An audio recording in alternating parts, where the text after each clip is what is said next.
Muslims and health. Health problems are increasing. People are being diagnosed with more and more illnesses every year.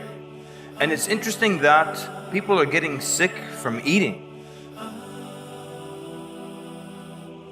Allah subhanahu wa ta'ala created food so that we can get nutrients out of it, so it can improve our health, so it can give us energy. So how can it be that something that Allah subhanahu wa ta'ala put on earth to improve our health is actually damaging our health? And the plans of Allah subhanahu wa ta'ala never backfire. So that means then that the problem must be from the way we're consuming food and the amounts of food that we're consuming. So what we're consuming and how much we're consuming. Eat, drink, and do not go in excess. Verily Allah does not love those who excess. Perhaps the first problem is how much we're eating. Allah subhanahu wa ta'ala did not design our bodies to consume all the kinds of food and the amounts of food that we're consuming right now. For example, biologically, you only need to eat meat once a week. But we eat meat every single day of the week, and sometimes more than once a day. And we're offended if there's no meat at the table. So what happens? We were not designed to consume so much meat.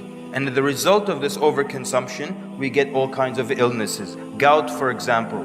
You get gout when you overdo, when you eat too much meat or too much seafood, or you consume drinks that have been sweetened with fructose. All these are things that could lead to people having gout.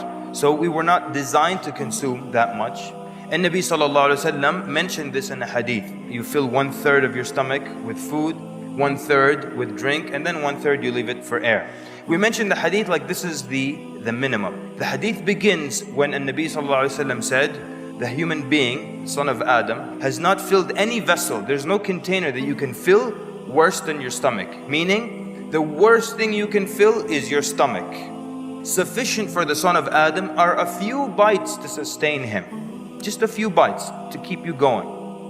If there's no other way and you have to, then 1/3 for your food, then 1/3 for your drink, and then 1/3 for the air. So the hadith is mentioning this as the maximum that you can do. We mention it as if it's the minimum. Yeah, just start with that. No, that's the end. If you have to, there's no other way. Is that how much we consume now? Is that how we eat? How many of us today eat just a few bites to keep us going? Basically, you eat to remain alive. You eat to live. But what happens? We live to eat. And so as a result of that, all kinds of illnesses arise. We're supposed to consume just a little bit to contain us.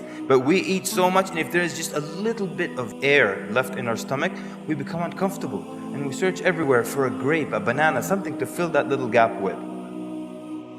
So we get ill because we overdo the amounts of food that we eat.